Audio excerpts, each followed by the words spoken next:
Salut à tous. Alors, en cinématique, on nous a dit que dans un mouvement rectiligne uniformément varié, le carré de la différence des vitesses est égal à 2 fois l'accélération multiplié par la différence des positions de notre point matériel. Donc, on va faire cette démonstration. Un solide animé d'un mouvement rectiligne uniformément varié, lorsque sa trajectoire est une droite et son accélération une constante.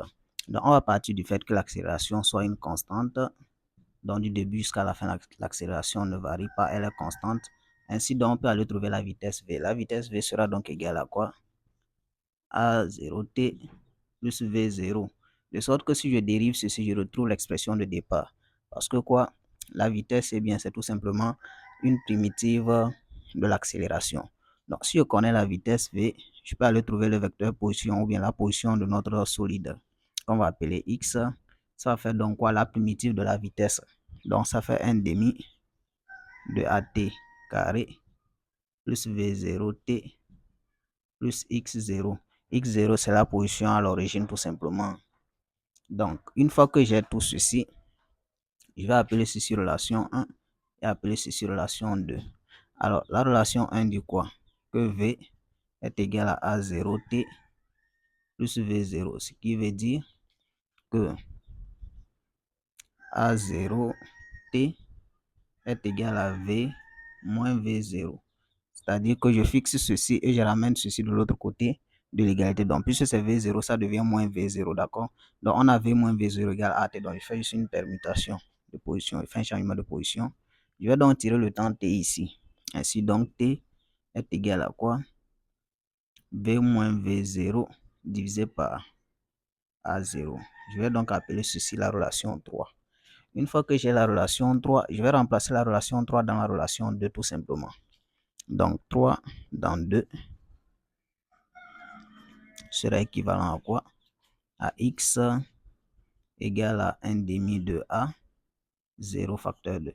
Donc je vais remplacer t par v moins v0, v moins v0 de tout sur a0 au carré, parce que t au carré plus v0t, donc je remplace toujours t par v moins v0 sur a0, ok, donc plus x0.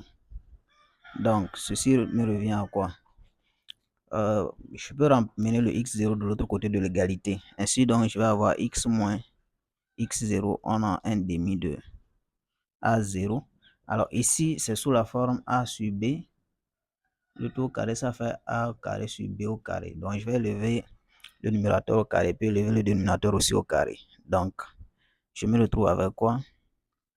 V moins v0 au carré, le tout divisé par a0 au carré, plus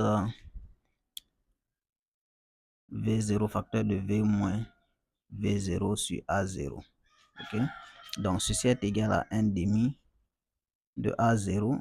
Je vais donc faire le développement du numérateur. C'est sous la forme a moins b le tout au carré, donc ça fait a carré moins 2ab plus b carré.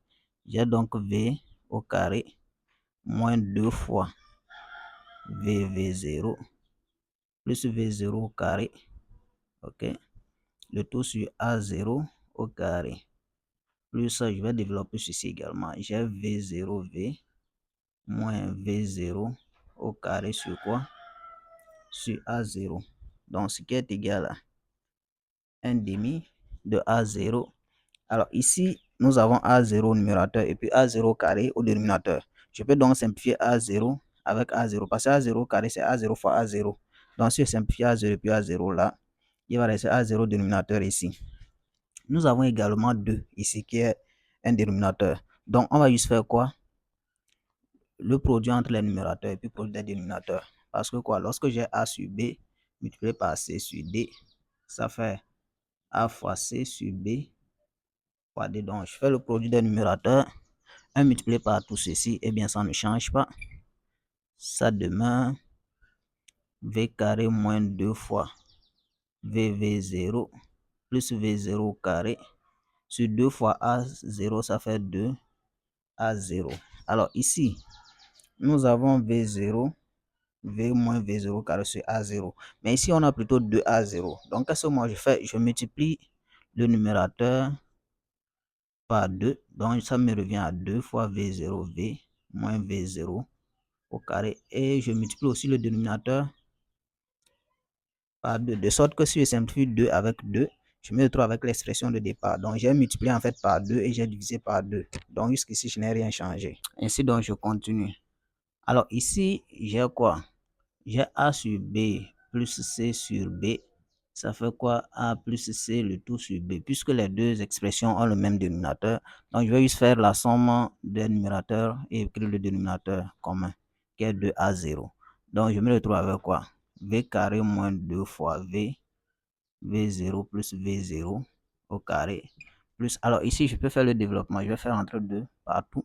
Donc, ça devient 2 fois V0V moins 2 fois V0 au carré.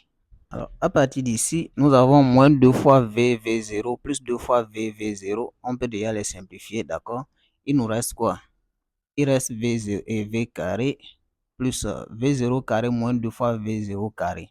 Alors, j'ai V au carré plus V0 au carré moins 2 fois V0 au carré sur 2 fois A0. Ok, ce qui fait V au carré. Alors, nous avons V0 carré moins 2 fois V0 carré. Ça va faire moins V0 carré. Moins V0 carré sur 2A0.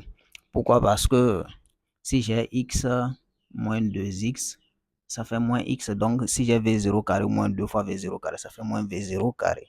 Ainsi donc, j'ai X moins X0 qui est égal à tout ceci. Ce qui revient à dire que quoi? Alors, tout nombre a pour dénominateur 1. Ok? Donc, si j'ai A sur B égale C sur D, je vais faire produit des moins égale produit des extrêmes. Donc, je dis que ça fait 1 fois tout ceci, 1 multiplié par V moins V0 au carré. Ça devient quoi? Ça fois ça également. Donc, 2 fois A0 facteur de X moins X0. Alors, 1 multiplié par tout nombre donne ce nombre lui-même. Ici, attention, hein, c'est V carré moins V0 au carré. Donc, ce qui revient à dire que quoi?